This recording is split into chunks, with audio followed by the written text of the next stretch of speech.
বিসমিল্লাহির রহমানির রহিম। আমি আশরাফ মাহমুদ রুমেল, এবি পার্টির কেন্দ্রীয় শিল্প বাণিজ্য বিষয়ক সম্পাদক ছিলাম, এখন সাবেক শিল্প বাণিজ্য বিষয়ক সম্পাদক। আপনি আমাকে যে প্রশ্নটা করেছেন তারই উত্তর আমি দিচ্ছি, তার আগে আমি কিছু কথা বলে নিচ্ছি। সেটি হলো, রাজনৈতিক প্রতিটি কর্মীর বা নেতার মানে খুবই ইম্পর্টেন্ট না যে একটা প্ল্যাটফর্মে থাকতে হবে, এটা একটা মূল্যবোধের জায়গা। সেই মূল্যবোধের ভিত্তি থাকে কিছু ব্যাপার, সেটার ভিত্তি থাকে আপনার ইতিহাসের প্রতি দায়বদ্ধতা, একটা আদর্শ এবং তার একটা সাংগঠনিক সক্ষমতা। সার্বিক বিবেচনায় যে লক্ষ্য এবং উদ্দেশ্যকে আমরা সামনে রেখে এবি পার্টি প্রতিষ্ঠিত হয়েছে, একটা অধিকার ভিত্তিক রাজনৈতিক করার যে একটা স্লোগান এবং যে একটা কমিটমেন্ট জাতির কাছে ছিল, সেটার সাথে আমি একত্রতা প্রকাশ করেছি। তবে আমি বিশ্বাস করি বাংলাদেশের রাজনীতির মূল জায়গাটা অবশ্যই হইতে হবে মুক্তিযুদ্ধ এবং স্বাধীনতা চেতনাটাকে কেন্দ্র করে, এবং জাতীয় ইতিহাসকে সমুন্নত রেখেই আমাদের দেশের রাজনৈতিক প্রেক্ষাপট এবং আমাদের রাজনৈতিক সিদ্ধান্তগুলা তৈরি করতে হবে।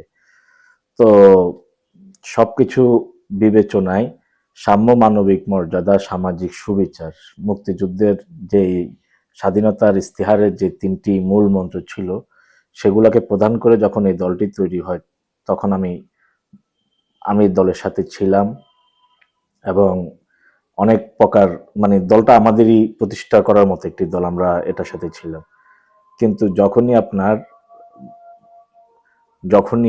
আপনার আমাদের কাছে প্রথমত অবস্থায় আমাদের দলটি যখন আসে, মানে তখন আমাদেরকে জামাতের বি টিম বা আমরা বিভিন্ন রকম বিতর্ক তখন ওই সময় ছিল, আমরাও সেটার সাথে একমত ছিলাম। জামাত থেকে যে ডিবেট গুলা করে ওনারা বের হয়ে আসছিলেন, তখন এটা বোঝাই গিয়েছিল যে একটা অধিকার ভিত্তিক এবং সাম্য, মানবিক মর্যাদা প্রতিষ্ঠা করার মতো একটি রাজনৈতিক দল আমরা হয়তো বা দেশের মানুষকে উপহার দিতে পারবো।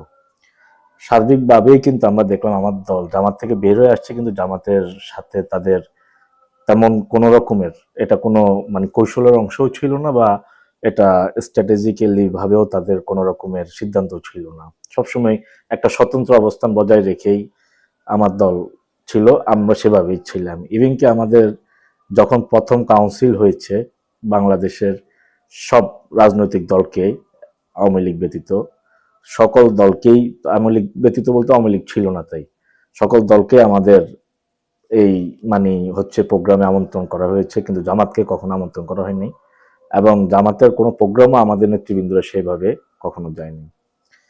কিন্তু রাষ্ট্র সংস্কার আন্দোলন, এনসিপি এবং এবি পার্টি মিলে যে একটি জোট হয়েছিল, ততক্ষণ পর্যন্ত আমি আমার দলের স্ট্যান্ড এবং অবস্থানের সাথে আমি সম্পৃক্ত ছিলাম। কিন্তু যখনই আমার দল জামাতের সাথে জোট করে, এটি সম্পূর্ণ আমার আদর্শের সাথে সাংঘর্ষিক, এবং এই সাংঘর্ষিক বিবেচনায় আমি তো বিশ্বাস করি যে আমাদের সকল বাংলাদেশের রাজনীতির মূল ভিত্তি অবশ্যই আপনার স্বাধীনতার চেতনাকে, মুক্তিযুদ্ধের চেতনা, এবং এটাকে প্রধান করেই কিন্তু আমাদেরকে রাজনীতি তৈরি করতে হবে। এবং 1971 সালের বিতর্কিত ভূমিকার জন্য জামাতের অবস্থান সবসময় প্রশ্নবিদ্ধ। তো সে প্রশ্নবিদ্ধ জায়গায় আমি আসলে কখনো নিজেকে আমি আর কখনো করতে চাই না। আমি আসলে এই বিষয়টাকে বিবেচনা রেখে আমি আমার দল থেকে আমি স্বেচ্ছায় পদত্যাগ করার সিদ্ধান্ত গ্রহণ করি। এটাই মূলত আমার এবি পার্টি থেকে পদত্যাগের প্রধান কারণ।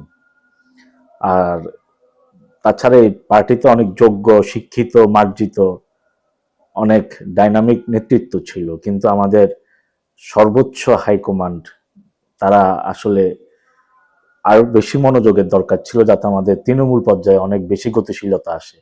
বাট তৃণমূল পর্যায়ের সাথে আমাদের তেমন একটা কানেক্টিং তৈরি করতে আমাদের চেয়ারম্যান মহোদয়, আমার শ্রদ্ধেয় বড় ভাই, আমার নেতা মুজিবুর রহমান মঞ্জু ভাই, তিনি চেষ্টা করেছেন। একই সাথে আমাদের বাংলাদেশের জনপ্রিয় ব্যক্তি আসাদুজ্জামান ফুয়াদ ভাই, পাগ্য লোক, উনিও খুবই কোয়ালিফাইড, যে কোনো জায়গায় ওনার একটা গ্রহণযোগ্যতা বা ওনার একটা অ্যাকসেপ্টেন্স প্রতিটা জায়গায় রয়েছে। কিন্তু উনি আরো একটু বেশি মুভটুপ করলে হয়তো বা আমরা একটা সাংগঠনিক ভিত্তি তৃণমূল পর্যায়ে গড়ে তুলতে পারতাম। কিন্তু ওনাদের এসব মানে সব জায়গায় হঠাৎ করে মনোযোগ লেফট হয়ে গেছে। তো সব দিকে বিবেচনায় খারাপও লাগে, বাট আমি তারপরও দলের প্রতি কামনা জানাই। এবং এখানে যে সব নেতৃবৃন্দরা রয়েছেন তারা সবাই যোগ্য ব্যক্তি। আশা করি ওদের নেতৃত্বে হয়তো বা এবি পার্টি তাদের যে অবস্থান সে অবস্থান থেকে জাতীয় পর্যায়ে অনেক রকমের কন্ট্রিবিউশন করার চেষ্টা করবেন। আপাতত আমি রাজনীতি থেকে, এবি পার্টির রাজনীতি থেকে মূলত আমি এইসব বিবেচনায় সরে আসছি। আর আমার জনগণের জন্য যে রাজনীতি, মানুষের জন্য যেই কাজগুলো করার, নেতা হিসাবে হোক বা যেগুলো আমরা করে আসছি সেগুলো আমার অব্যাহত থাকবে। এটার জন্য যে কোনো একটা প্ল্যাটফর্ম দরকার, আমি আসলে বেসিক্যালি সেটা বিশ্বাস করি না।